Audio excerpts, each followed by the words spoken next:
School students of Reddit, what happened during school when a student passed away? This was when I was a student.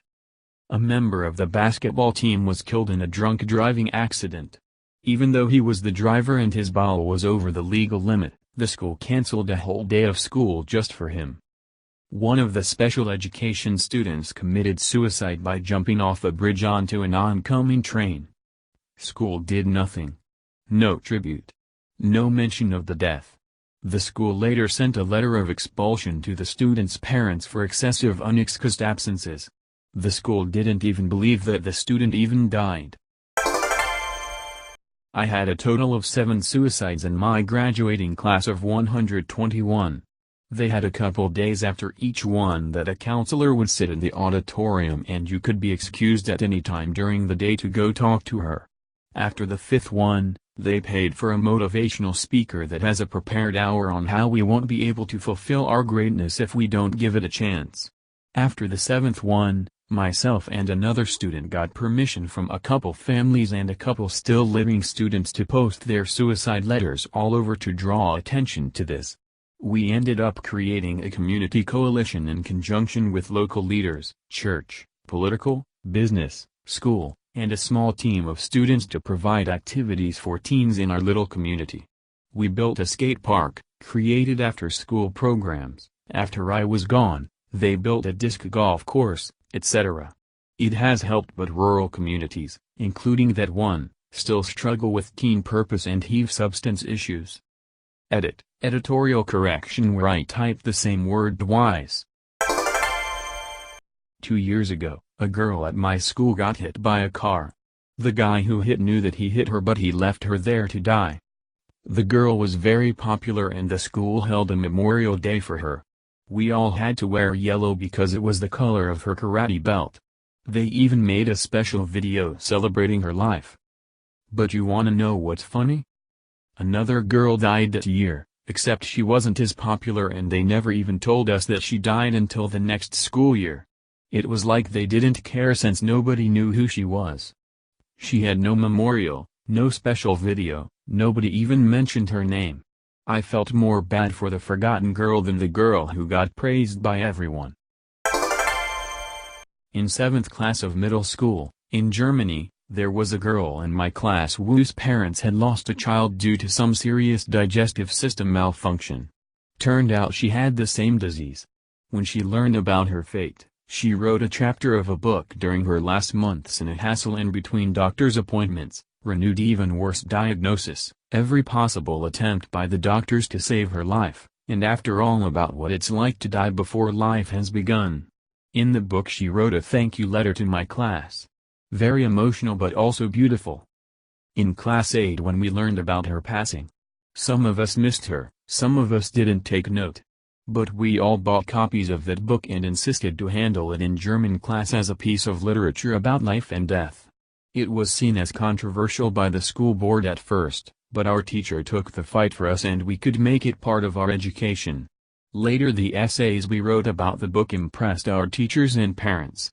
The school board took note about this and booked it as a successful X-course.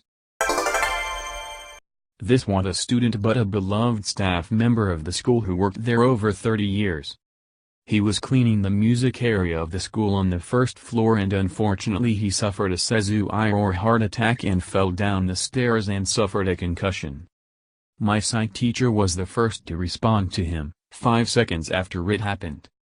He gives him all medical attention and called he gets airlifted to hospital. Then in my next psych class, my DEP principal comes in and breaks the news that his family had no choice but to pull the plug. And I had seen something I have never seen before. My teacher, who is one of the strongest positive I knew, broke down heavily, not sad but bawling his eyes out. We later found out that they both knew each other for years and rode the train pretty much every day. The person who passed away was a cleaner, was one of the most positive spirits around the school, always lightened up the day of any student, had a smile on his face and never ever was a grumpy man.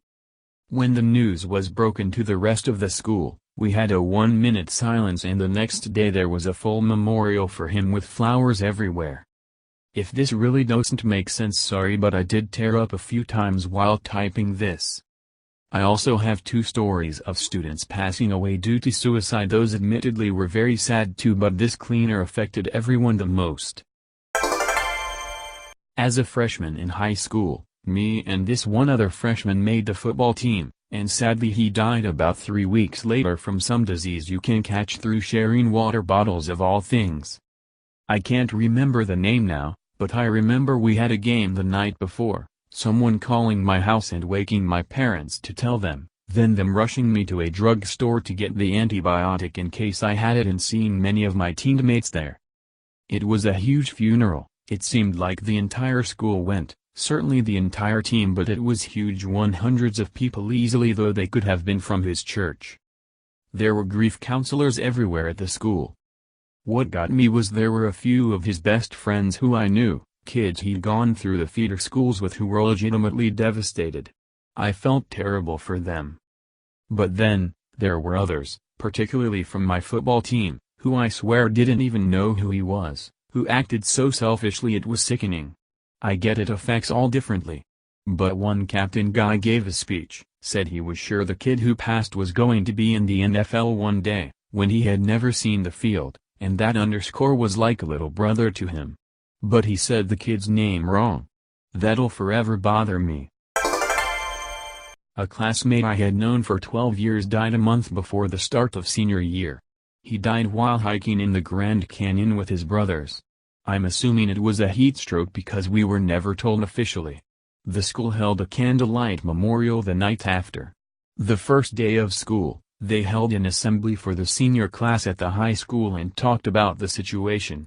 They offered for us to talk with the counselors as well as an empty classroom if we got overwhelmed. They told us the date of his formal memorial ceremony and told us that we would not be counted as absent if we went. We as a class did several small things throughout the year to honor him, as he was going to be the valedictorian. The man was a genius and was gonna rule the world one day. Several of us broke down the first week of school. It felt wrong that he wasn't in all my classes. We often had the same schedules and it didn't feel right to not turn around and see him. It was when we figured out as 17-18-year-olds that we weren't invincible. I thank God every day for my teachers. If they saw that you were about to break, they would stop, give you a hug and ask if you needed to step out. After a bit, they would step out to make sure you were okay and give us words of encouragement. They helped us grieve and keep pushing on. I'm totally not in tears right now remembering all this. It's been about 5 years but it still hurts. I go to a very small Catholic university, maybe like 1,200 students total. Last spring one of our basketball players and a friend of hers got into a serious car accident. The player passed away before they got to her and her friend survived but suffered memory loss of the event. As we go to such a small school, the news spread like wildfire and hit hard. I did not know her personally, but I knew people that did, and even though I didn't, there was just an air of somberness and grief among the student body, the faculty, and the staff. Her teammates were torn apart. We held a vigil mass on the field for her the night she passed. Almost everyone turned up to her funeral service we held at the church in town, not a dry eye in there. It was a really difficult 2 weeks, especially since her team was in the middle of season. Both the girl and boys basketball teams were devastated. As sad as her passing was though, there was some happiness, in the sense that our boys went to the like conference or championship. I'm not big into sports, I apologize, so terms aren't really my thing, and against all odds they won. They were behind, they were losing, but in the end they pulled through, and not only did they win, the winning score was her team number. It was amazing. A bunch of our classmates traveled to this away game like 3 hours to go support our boys. I know a lot of people here aren't religious, but coming from a Catholic school where faith is important to us, we all think she was looking down on her teammates that day, and was right there with them. I believe the girls won their games too. Both boy and girl teams dedicated their wins to her. For us, it goes to show that, even in a time of grief, we can pull through as a community, and we know she was looking down on her friends and teammates. A kid at my children's school was bullied to death just recently. This is a chartered military academy, high school. This particular student was a bit overweight and struggled to make friends. He was bullied online and in person. Last straw for him was a girl at another school pretended to like him, ask him out, then get him on the phone and dump him and ridicule him on speakerphone with other kids around, laughing. He went and got his parents' pistol, called another friend that is a kid I know well and one of his few actual friends. He said thanks for being such a good friend. And shot himself in the head live on the phone while the other student listened. This kid hung up and called the dead kid's mom who he could then hear screaming and crying trying to revive her son. He hung up and called the cops who got there but it was of course too late. Shortly after, some of these bullies were posting pictures of this kid on Instagram with crosshairs on his face and captions like "Target finished" and "Target hit." It was quite possibly the most disgusting display of human behavior I have ever seen in anyone, much less children. The owners of those Instagram accounts were of course figured out in a day or two and they were expelled and authorities contacted. There was a very large funeral for this kid and almost everyone from the school came in uniform. There was a full color guard and not a dry eye in sight. I have been to many military funerals and this was much sadder and depressing. There was a lot of suicide prevention counseling provided via the school and lots of parents had kids who also sought counseling on their own. This is a memory that still haunts me to this day.